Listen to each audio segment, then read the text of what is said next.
एक छोटे से गांव में, जहां घने पेड़ों की छांव थी, महात्मा बुद्ध अपने शिष्यों के साथ बैठे हुए थे। चारों ओर शांति थी और हवा में एक अजीब सी मिठास फैली हुई थी। गांव के लोग, जो दिन प्रतिदिन के जीवन की चिंताओं से घिरे हुए थे, अपनी समस्याओं का समाधान पाने के लिए महात्मा बुद्ध के पास आ रहे थे। महात्मा बुद्ध, जिन्हें करुणा और ज्ञान का प्रतीक माना जाता था, हर एक व्यक्ति की बात ध्यान से सुनते और उनकी समस्याओं का समाधान अपने उपदेशों के माध्यम से देते। बुद्ध के शब्दों में एक अद्भुत शक्ति थी, जो सुनने वाले के मन की गहराई तक पहुंच जाती थी। उनके सरल और सटीक उत्तरों ने लोगों के दिलों में छुपी हुई जटिलताओं को दूर कर दिया। गांव के लोग, जो पहले दुखी और निराश दिखाई दे रहे थे, महात्मा बुद्ध के प्रवचनों को सुनने के बाद जैसे किसी जादू से खुश हो गए। उनके चेहरे पर एक नई चमक और मुस्कान आ गई थी और वे संतोष के साथ अपने घर लौट रहे थे। कुछ दूरी पर एक भिखारी बैठा था।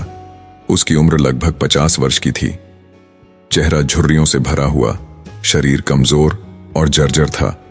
वह लंबे समय से इस गांव के पास भीख मांगते हुए जीवन बिता रहा था। उसका जीवन कठिनाई और कष्टों से भरा हुआ था और उसे लगता था कि उसके जीवन में कोई उम्मीद नहीं बची है। उस दिन भिखारी ने देखा कि गांव के लोग महात्मा बुद्ध के पास जा रहे थे और कुछ समय बाद वे अत्यधिक प्रसन्न होकर लौट रहे थे। उनके चेहरे पर खुशी और संतोष की चमक देखकर भिखारी के मन में जिज्ञासा उत्पन्न हुई। उसने सोचा, ये लोग इतने खुश क्यों हैं? कुछ समय पहले तो ये सभी दुखी दिखाई दे रहे थे। आखिर महात्मा बुद्ध के पास ऐसा क्या है जो वह इन लोगों को दे रहे हैं? क्या वह कोई अमूल्य खजाना बांट रहे हैं? भिखारी की यह जिज्ञासा धीरे धीरे बढ़ती गई। वह सोचने लगा कि उसे भी महात्मा बुद्ध के पास जाना चाहिए और देखना चाहिए कि वहां क्या हो रहा है, इस उम्मीद में कि शायद वह भी अपनी गरीबी और दुखों से मुक्ति पा सके। भिखारी धीरे धीरे महात्मा बुद्ध की ओर बढ़ा। उसकी चाल धीमी थी, उसके पैरों में कंपन था, लेकिन उसके मन में एक आशा की किरण थी। जब वह महात्मा बुद्ध के पास पहुंचा तो उसने देखा कि बुद्ध अपने शिष्यों के साथ बैठे हुए हैं और उनके चारों ओर लोग एकत्रित हो रहे हैं।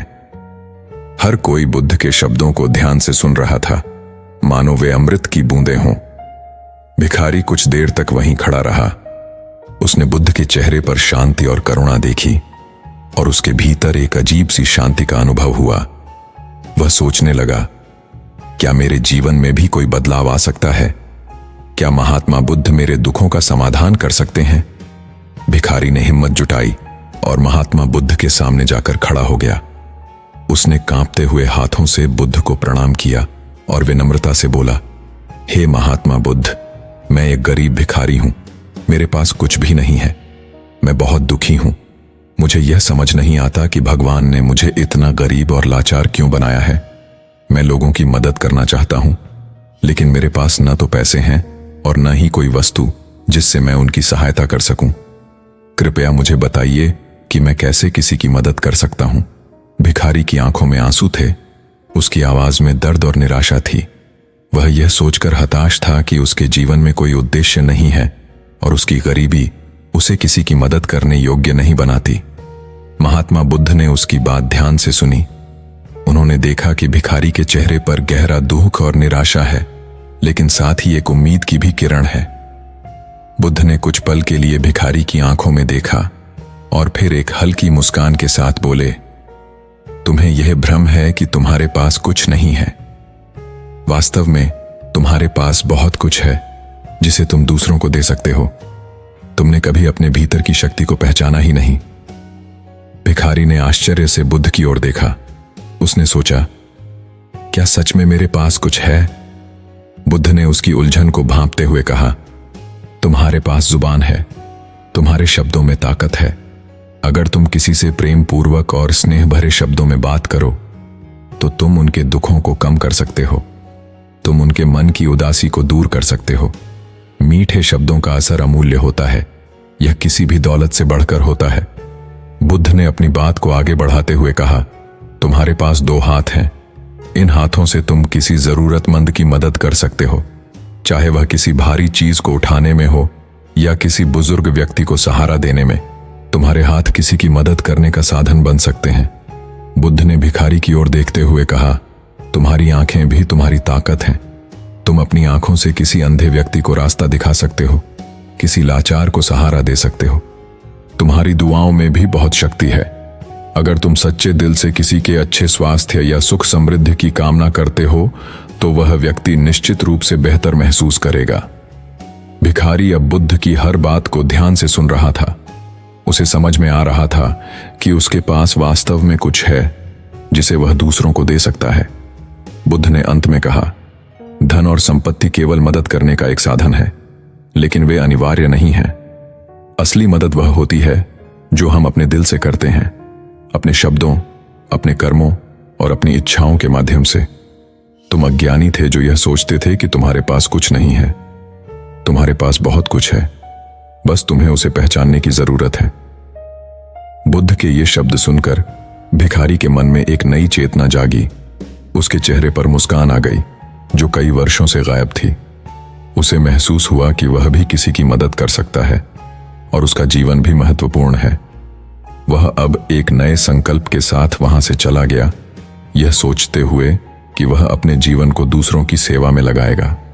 इस प्रकार महात्मा बुद्ध ने न केवल भिखारी के मन का अंधकार दूर किया, बल्कि उसे जीवन का सच्चा अर्थ भी बताया। उन्होंने उसे यह समझाया कि सच्ची खुशी और संतोष दूसरों की सहायता करने में ही है, चाहे वह किसी भी रूप में हो। ये कहानी हमें सिखाती है कि हम सबके पास कुछ न कुछ है जिसे हम दूसरों के साथ साझा कर सकते हैं, और असली धन वही है जो हम दूसरों के लिए करते हैं। इस कहानी का निष्कर्ष हमें जीवन के वास्तविक अर्थ और सच्ची संपत्ति का महत्वपूर्ण पाठ सिखाता है। महात्मा बुद्ध ने इस भिक्षु को यह समझाया कि मदद करने के लिए धन या भौतिक साधनों की आवश्यकता नहीं होती।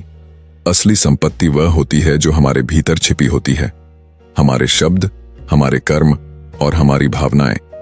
कहानी का मुख्य संदेश यह है कि हर व्यक्ति के पास कुछ न कुछ ऐसा होता है जिससे वह दूसरों की सहायता कर सकता है, चाहे वह मीठे शब्दों से, सहारा देने वाले हाथों से, मार्गदर्शन करने वाली आंखों से या सच्चे दिल से की गई दुआओं से। सहायता के इन रूपों का महत्व किसी भी भौतिक संपत्ति से कहीं अधिक है। महात्मा बुद्ध ने भिखारी को यह बोध कराया कि उसकी गरीबी उसके दया और सेवा के कर्तव्य में बाधक नहीं है। उन्होंने यह सिखाया कि सच्ची खुशी और संतोष दूसरों की मदद करने से मिलती है और इसके लिए किसी बाहरी साधन की आवश्यकता नहीं होती। इस प्रकार कहानी का निष्कर्ष यह है कि हम सभी में दूसरों की मदद करने की शक्ति और क्षमता होती है, और हमें अपनी इस आंतरिक संपत्ति को पहचानकर उसका उपयोग करना चाहिए। सच्ची संपत्ति वह है जो हम दूसरों को देते हैं, और सच्चा सुख उसी में निहित है।